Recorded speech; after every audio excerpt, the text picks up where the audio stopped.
સૌને મારા હૃદયથી વંદન. આજના આ પાવન પ્રસંગે મેં મારા અધિકારી શ્રી ઉપસચિવ શ્રી સંદીપસિંહ ચાવડા સાહેબ, આદરણીય સુમેરસિંહ અને આદરણીય સીઆરસી બીઆરસી કોઓર્ડિનેટર શ્રીઓ બધાના નામ લેવા જઈશ તો સમયનો અભાવ છે, એટલે સમસ્ત મંચસ્થ મહાનુભાવો કે જેઓ કંઈક પ્રાપ્ત કર્યું છે ત્યારે તેઓ આ સ્ટેજ ઉપર બેઠેલા છે, એવા તમામ બિરાજમાન મારા સાથી મંચસ્થ મહાનુભાવો અને જેમના વગર આ કાર્યક્રમ શક્ય નહોતો એવા અમારા નાના નાના ભૂલકાઓ અને ખાસ તો જેમણે આજે પ્રથમ દિવસે પોતાના શિક્ષણનો આરંભ કર્યો છે. એવું કહેવાય છે કે ભારતીય સંસ્કૃતિમાં વિદ્યારંભ સંસ્કાર થતો, એટલે કે જ્યારે પ્રવેશ થાય, વિદ્યાનું જ્ઞાન ગ્રહણ કરવાનું આવે ત્યારે એ સમયે એ બાળકને પૂજા અર્ચના કરીને શાળાએ મોકલવામાં આવતો. અને આ શરૂઆત આપણી આજની સરકારે કરી છે. આ પ્રવેશોત્સવના માધ્યમથી બાળકને એવી ખબર પડે છે કે મારે આજે એક સરસ જીવનનું સોપાન પગથિયું હું ચડી રહ્યો છું. એટલે એક સરસ આયામથી સરકારે જ્યારે આ સરસ કાર્યક્રમ આપ્યો હોય, શાળા પ્રવેશોત્સવ, અને ખાસ એક શબ્દ મેં વાંચ્યો, કન્યા કેળવણી મહોત્સવ. વિચાર કરજો તમે કે આ શબ્દો અને આ કાર્યક્રમ કરનારાની કેટલી ઊંચી દીર્ઘ દ્રષ્ટિ હશે. હું વ્યવસાય પ્રોફેસર છું, લો કોલેજમાં ભણાવું છું, એટલે ખાસ હું શિક્ષકોને પણ કહીશ કે શિક્ષક કભી સાધારણ નહીં હોતા, પ્રલય और निर्माण उसकी गोद में पलते हैं. એટલે એ શિક્ષકોની આ મહેનત છે કે આટલી બધી સંખ્યામાં આ બાળકોએ પોતાના અલગ અલગ ક્ષેત્રમાં એચિવમેન્ટ્સ કર્યા છે.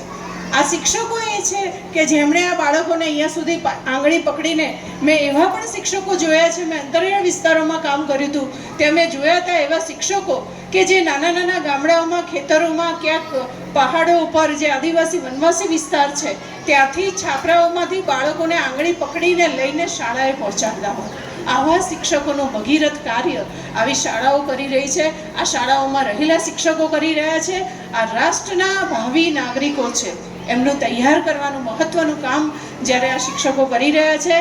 શિક્ષકોને પણ મારી હૃદયભરી અપીલ છે કે આપ સૌ ફક્ત શિક્ષણલક્ષી જ્ઞાન નહીં, પરંતુ સાથે સાથે મૂલ્યનિષ્ઠ શિક્ષણ ઉપર ભાર મૂકો, એને સંસ્કાર આપો. આ દેશને એવા બાળકોની જરૂર છે કે જે શિવાજી કે મહારાણા પ્રતાપ બને, અને એવી દીકરીઓની પણ જરૂર છે કે જે રાણી લક્ષ્મીબાઈ બને. આ દીકરીઓ, આ એ જ દીકરીઓ છે. મેં જોયું આમાં કન્યા કેળવણી મહોત્સવનો સાચો અર્થ મને આ શાળામાં જોવા મળ્યો, કેમ કે મેં જોયું કે કુમાર કરતાં કન્યાઓ વધારે છે. બરાબર ને બેન? મેં આંકડો જોયો છે આ પત્રિકામાં, મેં આંકડો જોયો કે દીકરીઓની સંખ્યા સૌથી વધારે હતી. તો આ આપણા માટે આનંદ અને ગૌરવનો વિષય છે. આ શાળા એ કાર્ય કરી રહી છે. આ શાળાના તમામ શિક્ષકો, આચાર્યશ્રીઓને અને આ એમની સાથે જોડાયેલા વીઆરસી સીઆરસીને હું અભિનંદન આપું છું કે એમણે આટલું સરસ મહત્વનું ભગીરથ કાર્ય બાળકોના ઘડતરનું કર્યું છે. અને આ સાથે આજે આપણી વચ્ચે ઘણા બધા લોકો ઉપસ્થિત છે, બધાને વાત કરવાની છે. હું મારી વાત પૂરી કરું છું, પણ ફરીથી પુનઃ કહું છું કે આ શાળાએ ખરા અર્થમાં કન્યા કેળવણી મહોત્સવ કર્યો છે, કારણ કે દીકરીઓની સંખ્યા સૌથી વધારે છે. અને મા બાપને પણ હું અભિનંદન આપું છું કે તેઓ તેમની દીકરીને ભણવા મોકલે છે. આ વિસ્તાર, બનાસકાંઠાનો વિસ્તાર પછાત, શૈક્ષણિક રીતે પછાત જિલ્લો ગણવામાં આવતો.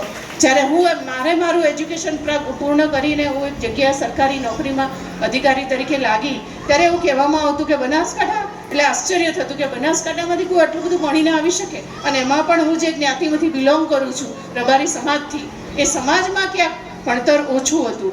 તો એ જ્યારે ગૌરવ અને આનંદની લાગણી ત્યારે થાય કે એ વાતને આજે 10-15 વર્ષ વીતી ગયા છે અને દીકરીઓની સંખ્યા મેં વધુ જોઈ.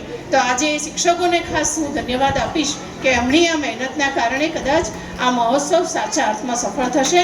અને એક વિનંતી સાથે એમને કહીશ કે સંસ્કારલક્ષી શિક્ષણ આપજો. કદાચ એકાદ પાઠ ઓછો ભણશે બાળક તો ચાલશે, પણ એને એના મા બાપ, એના પરિવાર, એના ગામ, એના દેશ માટે, રાષ્ટ્ર માટે એને લાગણી થાય એવું એને સંસ્કારલક્ષી જ્ઞાન આપજો. આ સાથે મારી વાત પૂરી કરું છું. ધન્યવાદ. ભારત માતા કી જય.